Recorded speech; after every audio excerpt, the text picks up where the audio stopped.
I would imagine after you hear the ending to today's story that you will most likely go back and watch this all over again. Mark Twitchell had always dreamed of becoming a big-time Hollywood filmmaker. In 2007, Mark had a bit of an unintentional breakthrough. He had been a longtime Star Wars fanatic, and that year he decided he was going to write a script for a prequel to the Star Wars franchise. When the movie was finished, it did well, but it didn't propel Mark into Hollywood stardom. And so in 2008, Mark decided to embark on another film project around another passion of his, Dexter. Dexter was a very popular TV show about a fictional serial killer. Mark was obsessed with the show, and so it inspired him to make his next movie be about a killer too.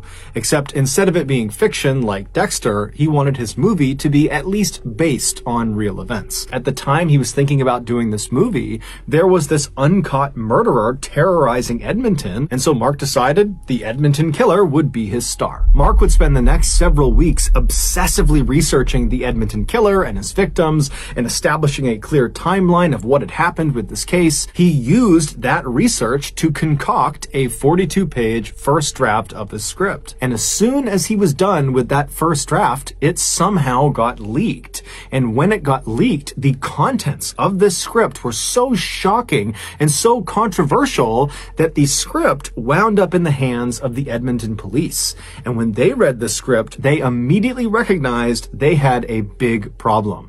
They reached out to Mark and they told him under no circumstances can you turn this script into a movie, and then the police basically wiped this script off the face of the earth. Today, if you go looking for Mark's script online, you'll basically only find heavily censored versions of it. But recently, I got my hands on an uncensored version of this 42-page script. What I'm going to do is use the script's information to tell you Mark's highly controversial Edmonton killer story. In early October 2008, a soft-spoken 26-year-old casino security guard named Giles Tetreault was living alone in Edmonton. Giles's life had recently been turned upside down because a few months earlier, his wife had told him that she just didn't love him anymore and that she was going to leave him. After she left, Giles tried to stay busy and keep his mind occupied, but it rarely worked. But on Friday, October 3rd, when Giles came home from work that afternoon, he suddenly felt like, you know what, I gotta get my life together and I'm gonna start by finding myself a new romantic partner. He stopped on this one woman's profile. She was this young, blonde, beautiful woman named Sheena, and she lived right in Edmonton. And so Giles thought, what the heck, I'll send her a message. And over the next couple of hours, the two exchanged dozens of messages, getting to know each other. And then finally, Sheena just says to Giles, why don't we get together tonight and go grab dinner and watch a movie together? And Giles is thrilled and he says, yeah, I'll come pick you up. What's your address? And Sheena would tell him, you know what, I don't feel comfortable sharing my address over this dating website. And so instead, she sent Giles this strange, customized set of directions that didn't give the actual address of her house. Instead, it basically gave Giles a set of known landmarks in Edmonton that he could follow until he finally arrived at her residence. And she also told him that when he arrived, there would be a detached garage and the door would be open and he would go through the garage, out the door into her backyard, and then he would go up the back steps to the back door of her house and she would meet him there. Now, Giles did think this was a little bit strange, but at the same time, he's thinking, you know, I am basically a complete stranger to her, and so I really can't blame her for taking some extra safety precautions with me. After about 15 minutes of following these directions, he reached the end of them, and they placed him in this alleyway in a suburban neighborhood. And where he stopped, he looked off to his right, and he saw there was this two-car garage, and he knew it was Sheena's garage because one of the doors was open like she said it would be, although the door was not open all the way. It was open enough to where he would have to duck to get into the garage, and so he walks over to this two-car garage, and he goes to the open side, he ducks down, and he goes underneath, and he stands up. Now, it was dark inside of the garage, there was no light on, but there was enough light spilling in from the opening of the garage door that he could see there was really nothing in the garage. However, virtually every surface, the walls, the ceiling, the floor, was covered in plastic sheeting. Now, Now, he had no idea what this plastic sheeting was for, and he really didn't care. He just kept walking across the garage towards the door that would lead into Sheena's backyard.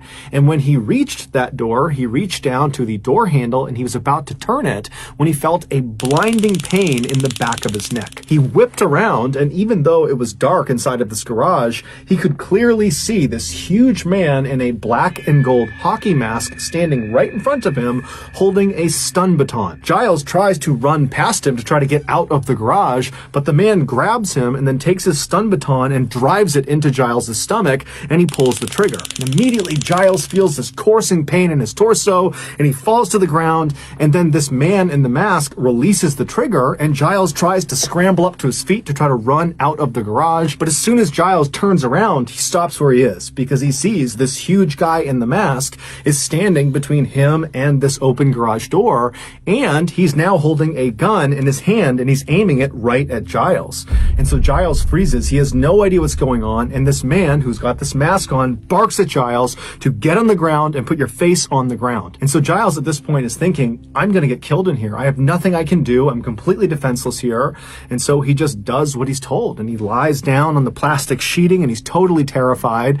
And this man walks over and he puts a piece of duct tape over Giles's eyes. Then, as he's laying there, he's coming to the stark realization that he didn't tell anyone where he was going. Who's going to find his body? Will his family and friends ever know what happened to him? He hears his attacker, who's several feet behind him, start fiddling with what sounds like chains or handcuffs. And Giles thinks to himself, if I get chained up in here, I really am done. And so he has this sudden surge of adrenaline where he thinks to himself, I'm going to get killed in here, but if I'm going to die, I'm going to die on my terms. And so Giles takes a deep breath and then jumps to his feet, rips the tape off of his eyes. He turns around and he faces his attacker and he says, I'm not going to do this. I'm not going to go out this way. And the attacker is totally surprised, but he just begins to raise his gun at Giles to shoot him.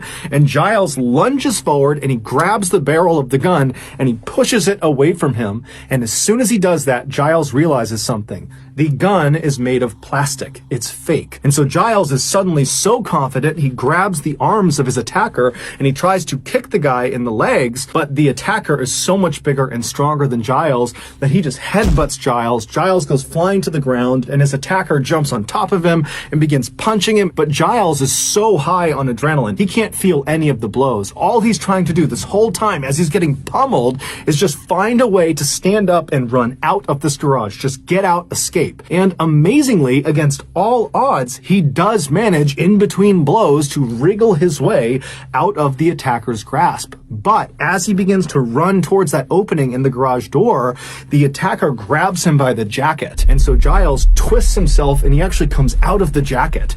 And then he throws himself onto the ground and he rolls out of the garage. And as soon as he is free, he suddenly can't stand up. The stun baton, he didn't feel it before, but it had sapped all of his strength. But the adrenaline had kind of overridden that feeling. And so he's trying to stand up, and then the attacker, who's still inside, dives down, reaches out from underneath the garage and grabs Giles by the ankle and begins trying to pull him back into the garage. And so Giles is kicking and screaming and punching, and he finally breaks free. And then he has another surge of adrenaline, and he stands up and just begins running down the alleyway. And he makes it a couple of houses before he collapses to the ground in this very busy walking trail. And so he's landed right in this intersection where he's hoping someone's going to be. He turns back and looks down the alleyway, and he sees his attacker, who's now on the road. He's got the mask still on his face. Giles can't even get up. He's so tired. But Giles looks to his side, and he sees there's this random couple walking down the walking path. They see Giles on the ground, who's calling out for help, and they run over to him, and they get right in front of Giles, and Giles immediately points at the attacker coming down the alleyway and says, he's trying to kill me. And the attacker, amazingly, just jogs right up to Giles, right up to the couple. He does not take his mask off, and he acts like he's friends with Giles and says, oh, come on, Frank, you're making a big deal out of it. It's a game. Come back to the garage. I'll meet you there. And then the attacker just turns around and walks back down the alleyway back towards his garage. And so Giles turns and looks up at the couple, who are totally freaked out by this whole situation. And so they say, hey, you're on your own, pal. And they turn and they leave. And so Giles is left in the middle of this intersection. The only people that could have helped him are now gone. And so he rolls over and just looks down the alleyway in the direction of the garage. And he can actually see his attacker pacing back and forth, inside of the garage because that door is partially open. And so Giles doesn't know what to do. He has to get to his truck to get out of here. And so he just sits there for a couple of seconds, just watching the attacker, making sure he's staying inside of the garage. And then finally, he just took a deep breath. He pulled himself up and he stumbled down the alleyway. He got in his truck, fired it up, and he peeled out of there. When Giles got home, he was obviously traumatized from this horrible thing that had just happened to him, but he also felt embarrassed and kind of ashamed that he had clearly just gotten catfished by the psycho in the garage. He didn't really understand why it had happened. He had no idea why anyone would target him. And so the whole situation was just such a mess. He decided, you know what? I'm not going to tell anyone. He didn't report it to the police. He didn't tell his friends. He didn't tell his family. He just decided he was going to move on and forget about it. A week later, on October 8th, another Edmonton man, 38-year-old Johnny Altinger, was perusing the dating website that Giles had been using. Johnny had lots of very close friends, but romance was always something that had eluded him. So that afternoon, Johnny, like Giles, was on this dating website to potentially find a romantic partner. And so as he was scrolling through all of these different women's profiles, he wasn't interested in any of them until he stopped on this one profile of this beautiful young blonde woman named Jen, who lived right in Edmonton. And so Johnny was interested. He sent her a message, and very quickly she wrote back, and before long the two are chumming it up, and then eventually they actually agree to get together that night for dinner and a movie. But when Johnny asked Jen for her address, she would tell him she doesn't want to give him her actual address over this website,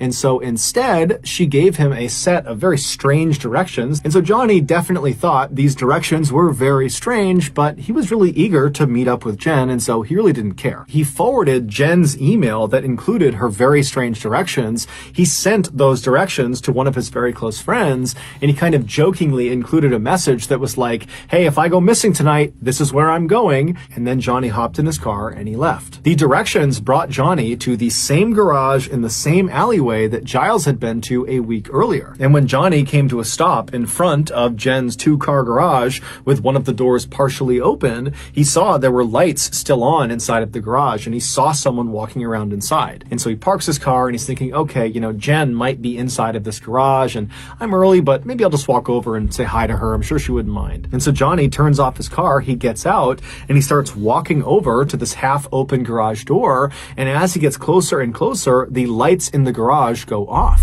And so Johnny stops and he's thinking, why are the lights off? Did she hear me? Does she not want me to come in? You know, what's going on? But he's thinking, okay, well, I should definitely go over and say something. And so he walks over to this open garage door and he bends down and he looks inside and it's totally dark. And he just says, hello? And there's a pause, and then the lights come on, and Johnny suddenly sees this garage that's basically devoid of anything, minus a table off to the side, and every surface is covered in plastic sheeting. And in the back of the garage is not Jen, instead it's this man he doesn't recognize. And so Johnny's looking at this man, and this man is looking over at Johnny, and finally the man speaks and says, hi, I'm Harry. I'm a designer. I rent this garage out from Jen. Can you come back in 20 minutes? Come right back here, come to the garage, and I'll bring you up to the house, because I know you're meeting her up at the house. So 20 minutes. And so Johnny doesn't really know what to make of this. And so Johnny says, okay, no problem. I'll come back in 20 minutes. And so Johnny turns around and he walks back to his car and he leaves and drives around for about 20 minutes. And then he comes back to the garage. And as soon as he parks, he notices right away the light in the garage is now off. So presumably Harry has actually left. But Johnny was thinking, I don't really want to interact with Harry. He seems like a strange guy anyways.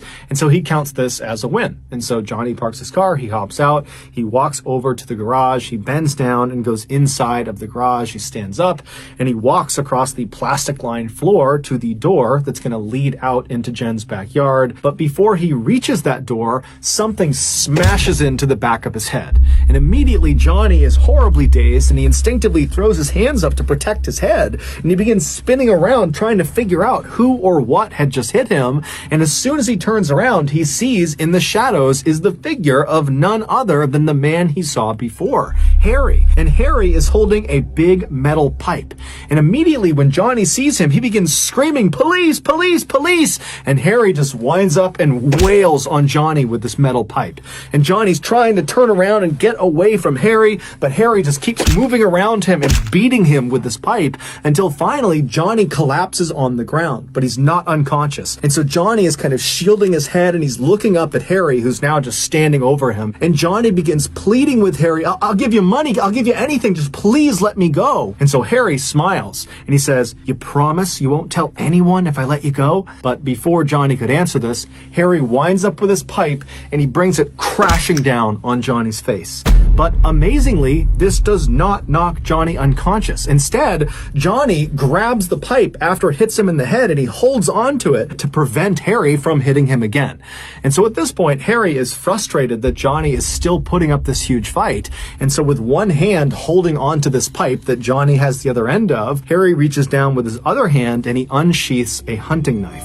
And he holds the blade right in front of Johnny's face. And as soon as Johnny sees this knife, his eyes go wide and he lets go of the pipe and he begins to plead for his life. But Harry just smiles and continues to show him the blade.